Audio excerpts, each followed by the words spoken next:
নমস্কার বন্ধুরা, আমার খিচুড়ির চ্যানেলের আরও একটি নতুন ভিডিওতে আপনাদের স্বাগত।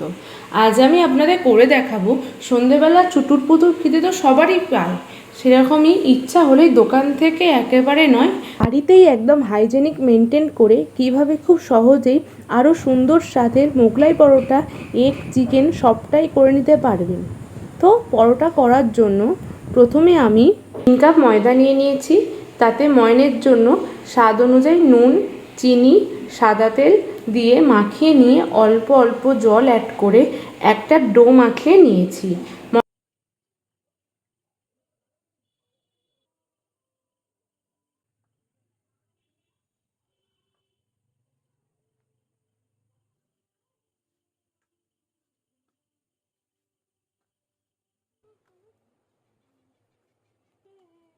এখানে আমি একটা সুন্দর মসৃণ ডো বানিয়ে নিয়েছি। এবার চাপা দিয়ে রেখে দেব 30 মিনিটের জন্য। মোগলাইয়ের মশলার জন্য একটি কড়াইতে সাদা তেল দিয়ে তাতে তেলটা গরম হলেই অ্যাড করেছি গোটা জিরে। জিরেটা ভাজার গন্ধ বেরোলেই অ্যাড করেছি পেঁয়াজ কুচি। পেঁয়াজটা গোল্ডেন ব্রাউন হয়ে গেলেই অ্যাড করেছি রসুন বাটা ও আদা বাটা। মশলাটা অল্প ভাজা হলে অ্যাড করেছি কাঁচা লঙ্কা কুচি। বেশ খানিকক্ষণ ভাজার পর অ্যাড করেছি লঙ্কা গুঁড়ো, হলুদ গুঁড়ো, নুন ও স্বাদ মতো চিনি। এবার গ্যাসের ফ্লেমটা লো রেখে আমরা মশলাটাকে বেশ খানিকক্ষণ ভেজে নিয়ে অ্যাড করলাম ব্রেড ক্রাম্বস। আমি এখানে বাজার থেকে আনা ব্রেড ক্রাম্বস অ্যাড করেছি, আপনারা লেরো বিস্কুটের গুঁড়োও অ্যাড করতে পারেন। তারপর গ্যাসের ফ্লেমটাকে লো টু মিডিয়াম রেখে ব্রেড ক্রাম্বস ও পেঁয়াজের মশলাটা মেশাতে থাকবো যতক্ষণ না ব্রেড ক্রাম্বসের কালারটা গোল্ডেন ব্রাউন হয়।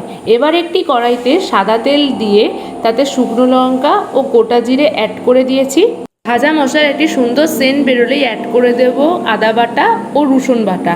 আমি এখানে সঙ্গে সঙ্গে অল্প একটু জলও ইউজ করে নিয়েছি, যাতে করে আদাটা না চারিদিকে ছিটকে যায় ও রসুনটা তেলে দিলেই যেভাবে জমাট বেঁধে যায় সেটা আর বাঁধবে না।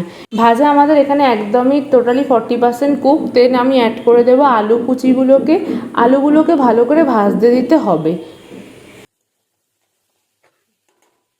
সামান্য একটু জল অ্যাড করেছি যাতে আলুগুলো নিচে না ধরে যায় মশলার সাথে। এবার আমি অ্যাড করে দেবো স্বাদ মতো নুন, ধনে গুঁড়ো, জিরে গুঁড়ো, হলুদ গুঁড়ো, লঙ্কা গুঁড়ো ও চিনি, এবং ভালো করে মশলাটাকে কষতে দিতে হবে। ভালোভাবে মশলাটা কষানোর জন্য নাড়াচাড়া করতে থাকার পরে আমি এখানে অ্যাড করে দেব একটু টমেটো সস, এবং ভালো করে নাড়াচাড়া করে চাপা দিয়ে দেব জল দিয়ে বেশ খানিকক্ষণের জন্য, যতক্ষণ না আলুটা একদম সিদ্ধ হয়ে যাচ্ছে।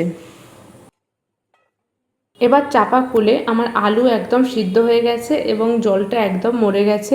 এবার নাড়াচাড়া করে ওপর থেকে একটু ধনেপাতা কুচি অ্যাড করে দিয়ে আমি নামিয়ে রাখবো। ধনেপাতার এই গন্ধে গোটা বাড়িটা একদম মরমর করছে। এবার একটি বাটিতে 4টে ডিম ফাটিয়ে নিয়েছি। তারপর অ্যাড করেছি স্বাদ মতো নুন, পেঁয়াজ কুচি, লঙ্কা কুচি ও ব্রেড ক্রাম্বসের ওই মশলাটা ও ডিমটা ভালো করে মেশাতে হবে একে অপরের সাথে।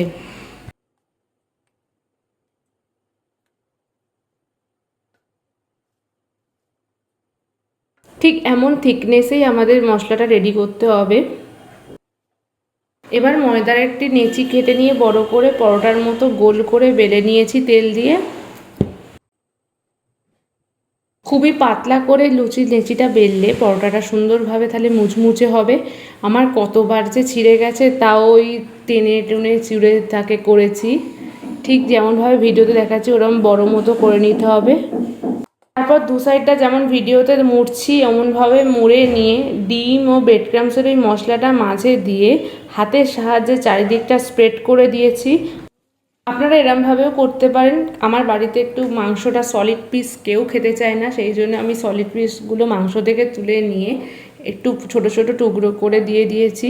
এবার দু সাইডটা যেটা ফাঁকা অংশ সেটা মুড়ে দিয়ে ওপর ও নিচটা ভালো করে চেপে চেপে মুড়ে দিয়েছি। আর ওই যেই অংশগুলো একটু ফুটো হয়ে গেছে ওগুলোকে চেপে চেপে বন্ধ করে দিয়েছি। এবার এটি ফ্রাইং প্যানে তেল গরম করে ডুবো তেলে ভালো করে পরোটাটার দু সাইডটা মুচমুচে করে ভেজে নিয়েছি।